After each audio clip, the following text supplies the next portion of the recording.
Good afternoon, everyone. My name is Linda Coombs. I am an Aquinnah Wampanog from Martha's Vineyard, and I live in Mashpee, which is down on the Cape, and I've lived there for 30 years, or almost 30 years. I've lived there so long that some of the Mashpee people forget that I'm not from Mashpee.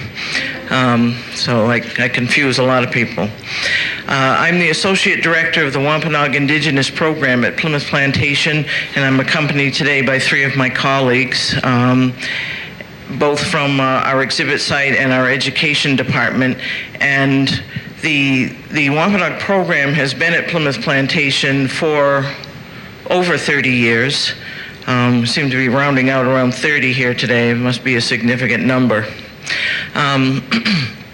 And our whole focus in all of those years, the reason that we started the program there was to tell the Native perspective of history.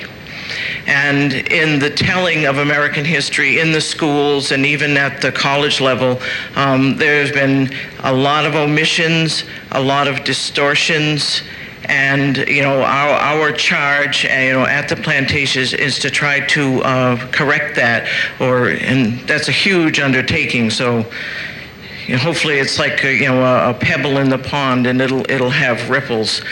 But at Plimoth Plantation as a whole, between the colonial program and the Wampanoag, we're not sure if it's a blessing or if we've got stuck with it, but Thanksgiving seems to be our baby, given the nature of the museum. And over the years, we've done several reenactments of the first Thanksgiving feast, and more recently, we have delved into it a little deeper, because there are many myths around the whole colonial time period and around Thanksgiving, and we have worked very hard to establish as clearly and as accurately as we can the events that did happen in 1621. And one of the myths is that there was a harvest feast event that occurred between the English and that survived that first winter and the Wampanoag people in 1621, but at the time neither group knew that it was the first Thanksgiving. To each of those people it was a harvest celebration, which entailed many of the concepts and the elements that we think of as Thanksgiving today, but it was not to them the first Thanksgiving. It actually became the first Thanksgiving later in the 19th century when an author took a 17th century document and refocused it to create, and in a footnote said, this was the first Thanksgiving, capital F, capital T. And that's when, that particular piece of history got kicked off some 200 years later. Okay, and my point in saying that is, there's so much myth and so much stereotype and so many distortions in history that it is very essential that people know the actual events to the best of our ability. And I phrase it like that because when you say, this is what happened, none of us were there. We're reading writings that were written by people 400 years ago. They had their biases, their misunderstandings. When the English people were looking at us, for example, they didn't have a clear concept in their head of what our culture and our language and everything entailed. So how could they write about it accurately? They had preconceptions that they had brought with them. And some of those preconceptions were that we weren't even human. Okay? So, and we're still working at that a little bit, There's a lot of pieces of history that don't know that. I think one of the things that bothers me the most is that the Pilgrims landed in this vast, empty land in an Indian settlement that had been abandoned. That word abandoned is one that I really don't like because it implies that people left by choice. And the people that lived in that Indian village, it was our village of Patuxet, and it grew up into what is now Plymouth, Massachusetts. But between 1616 and 1618, there was a plague of diseases that we were not immune to at that time. It started in southern Maine, having been brought over by European fishermen, and it traveled right down the coast, kind of took a left there at Cape Cod and went over to Narragansett Bay. It created a 15-mile wide swath, and in that path, there was a 50 to 90% death rate. And it affected about 4 different indigenous nations.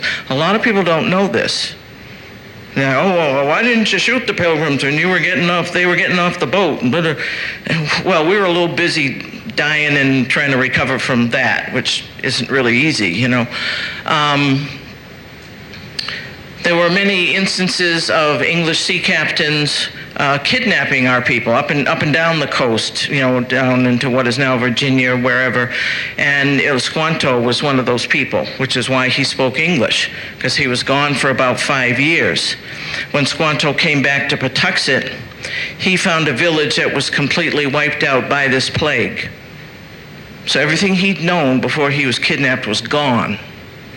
Gone. And, you know, and the psychological effect that had to have on people, I mean, we think, you know, oh, life is tough and this sort of thing, but I think that I couldn't imagine living at that time period and going through what those people went through. And there are so many pieces like that people just aren't aware of. Because a lot of times in the history books you hear about Squanto, the friendly Indian, the first Thanksgiving, and maybe there's a thing on King Philip's War, but after that the Wampanoags fall off the side of the earth somewhere. Okay, and that is not the case. But where in the history books are we? Okay, and it's very important for people, I think, coming into this country to know into whose territory you're coming. Does anyone know the native nation that was right here in the Boston area?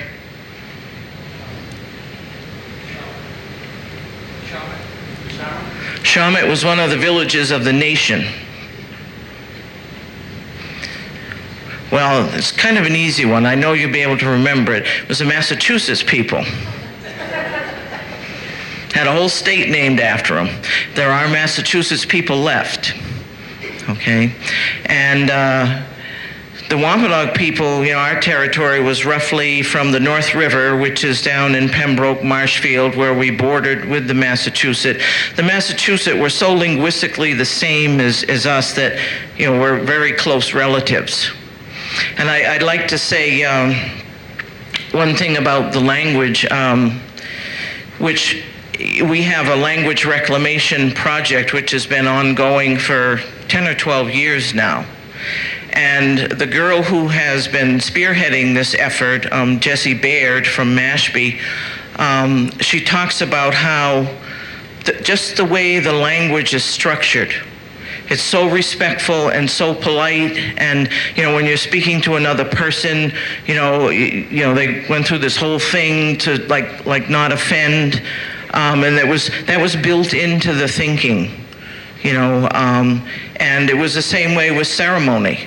And this is what Paul was saying about the earth and the water and the air and the sky and everything, that, you know, even those were seen as our relatives.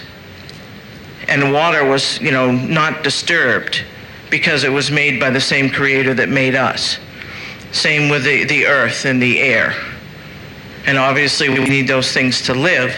And at Plymouth, you know, we'll get people who, I imagine even today, yeah, I haven't worked on our exhibit site for 10 years, but I remember people saying things like, oh, weren't you glad when the Pilgrims came and like brought a better life, a material life? And the only thing I could ever say to that was, no. Because, and it kind of astounds me, because we lived for 10 or 12,000 years, at least by the archaeological record, if not longer, in a world that was as the Creator had made it. And then in less than 400 years now, we're at the brink of destruction with our advanced technological and industrial society. But the myth, the stereotype that we were backward and primitive people is so ingrained. I mean, you can almost stand up there and about all the virtues and wonders of Wampanoag people and all the other native people, and someone will come right back and ask you where your teepee is, or some other kind of silly question. But I think we're at a point where we have to stop and look at the earth like that, and it is time to remember on whose ground this ancestral homeland is. Whether you came on the Mayflower or some subsequent boat, or whether you just got here yesterday. And I'm getting the high sign too, so hopefully we'll have time for a question. Just one other thing, we're only open for another week or so at the plantation, but we do have an exhibit in our gallery in the visitor center that is on the history of Thanksgiving in this country, and it starts in the 21st century and goes back to the 17th, and just describes how the holiday got to be what it is today. And when we get back to the 17th century, it describes the whole harvest event and how the myths got built up around that. And I have some brochures which I can hand out. So, but then we open again at the end of March. So, hope you'll come and see us. Thank you.